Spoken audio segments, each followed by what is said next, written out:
Olha aí, né, pessoal, como era de se esperar, o senhor Gabriel Galípolo, o meu xará Gabriel, foi aprovado por unanimidade na comissão lá do Senado Federal para Assuntos Econômicos e está, de fato, aprovado, então, para a presidência do Banco Central a partir de 1º de janeiro. É um assunto plenamente pacificado para alívio de muita gente, essa é a verdade, porque não que ele seja uma maravilha, uma coisa impressionante, mas é que qualquer outra coisa que viesse seria muito pior, sem dúvidas. Em matéria do PT, a gente sempre fica feliz quando vem algo menos pior. E ele já chegou mandando a real aqui sobre as ideias dele, inclusive ele falou basicamente que o Banco Central não deveria ser responsável por votar a definição da meta de inflação. Isso é bom, é ruim, é problemático? O que o senhor Gabriel Galípolo e sua indicação pelo Lula escondem?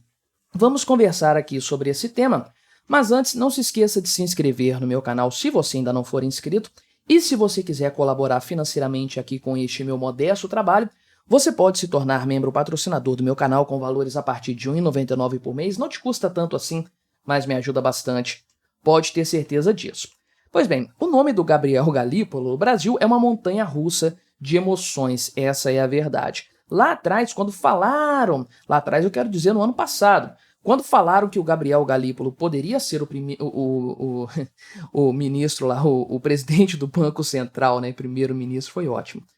O presidente do Banco Central, quando isso foi ventilado, o mercado não respondeu bem a essa possibilidade, porque destoaria bastante do Campos Neto, essa é a verdade. Só que conforme o tempo foi passando, o pessoal foi percebendo as verdadeiras possibilidades que estavam diante da mesa, circulou nome até de Guido Mantega nessa história, aí o pessoal ficou assim, não, deixa o Gabriel Galípolo mesmo, melhor ele do que qualquer outra bomba que vier por aí. E pois bem, o nome dele foi se concretizando ao longo do tempo, foi se estabelecendo, e de fato ele foi dando alguns discursos ali mais ou menos na linha do Campos Neto mesmo, para acalmar os mercados, para não deixar aquela coisa meio, aquela transição muito brusca entre administrações do Banco Central, até que ele de fato foi finalmente efetivado ali, pelo menos na fala, na palavra, pelo Lula, depois aí foi indicado, nomeado realmente, e agora sabatinado pelo Senado Federal, no caso só pela Comissão de Assuntos Econômicos,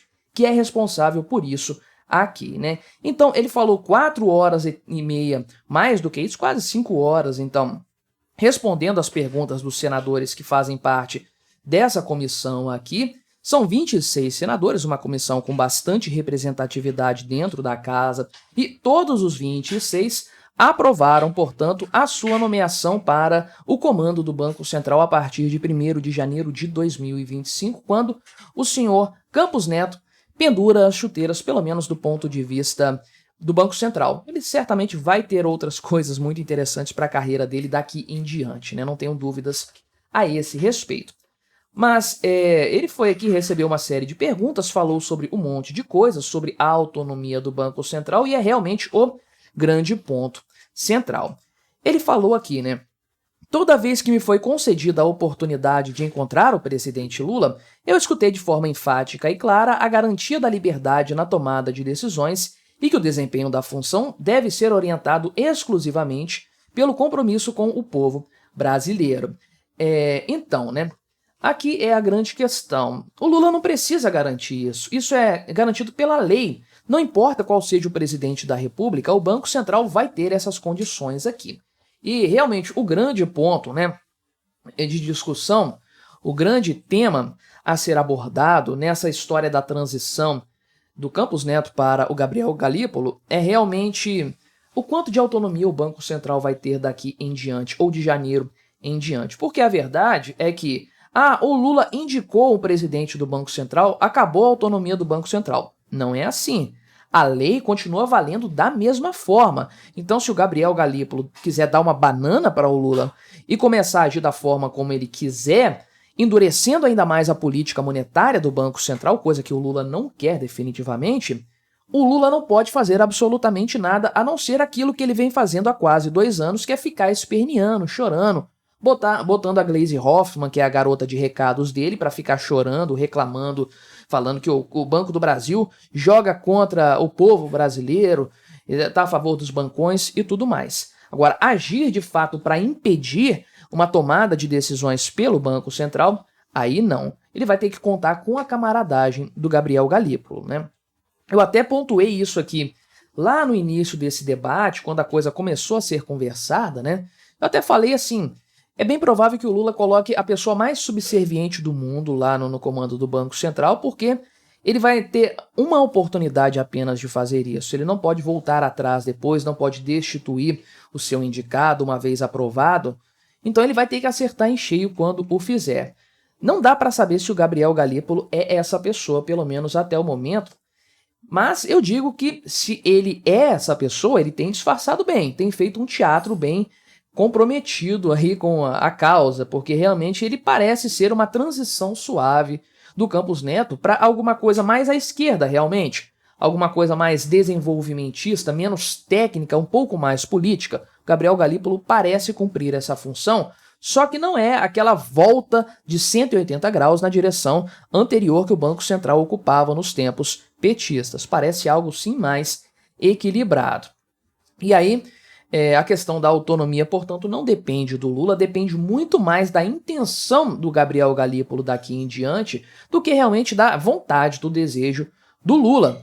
Porque ainda que eles tenham combinado qualquer coisa aí entre eles, se o Gabriel Galípolo não quiser cumprir, é azar do Lula, azar do PT no poder. Porque você sabe, o cerne dessa história é que o PT precisa de taxas de juros baixas para inflar o balão da economia, fazer o voo da galinha, enganar todo mundo dizendo que a economia está às mil maravilhas.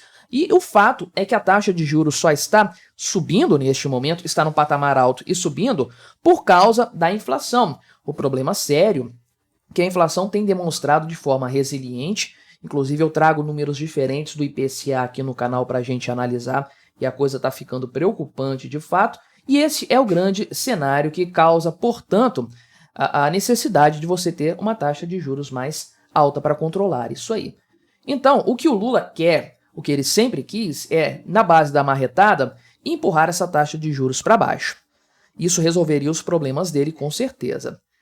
Agora, uma alternativa a isso para atingir os objetivos do Lula, só que de forma indireta, seria mudar a meta da inflação.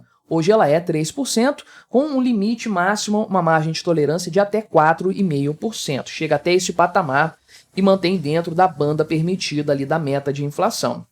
Que convenhamos, para o histórico brasileiro, isso não é muito fácil de conseguir. O Brasil costuma trabalhar com inflações mais altas do que isso, especialmente mais altas do que os 3%, que são o centro da meta que supostamente o Banco Central deveria perseguir.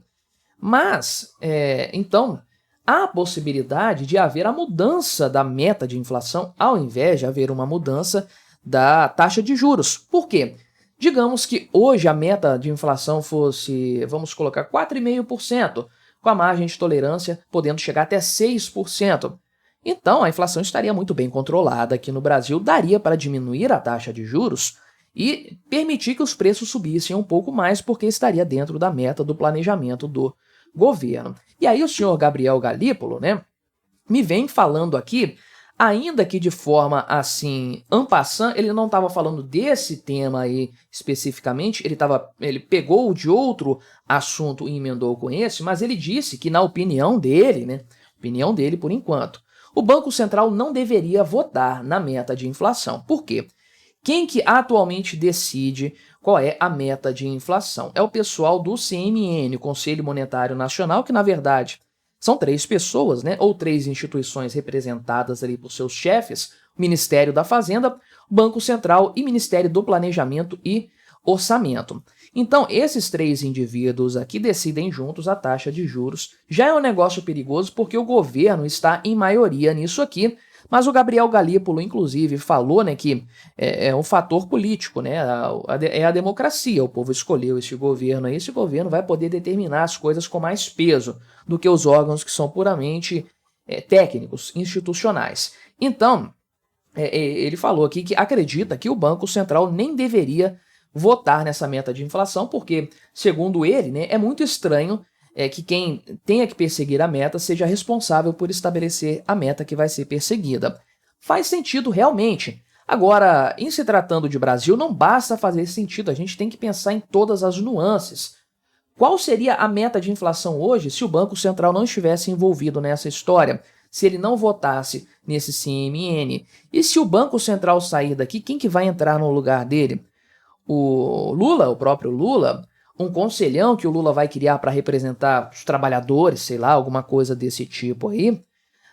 Sei lá, a CUT? Alguém da CUT? Enfim, vai ser uma tendência com certeza a forçar uma modificação dessa a taxa de inflação aceitável, a meta de inflação, para facilitar o lado do Lula. A coisa é simples de entender e talvez isso aqui indique um pouco, né, qual vai ser a metodologia que o Gabriel Galípolo vai adotar assim que ele assumir o Banco Central. Não de abaixar a taxa de juros na marretada, mas de permitir uma mudança da meta de inflação, colocando alguma coisa mais permissiva para que aí sim a taxa de juros caia com tranquilidade, sem que isso pareça uma interferência do governo. Mas me diga aí, qual é a sua opinião a respeito desse tema? Colabore com o nosso debate, deixe aí o seu comentário, se inscreva no meu canal se você ainda não for inscrito e até a próxima.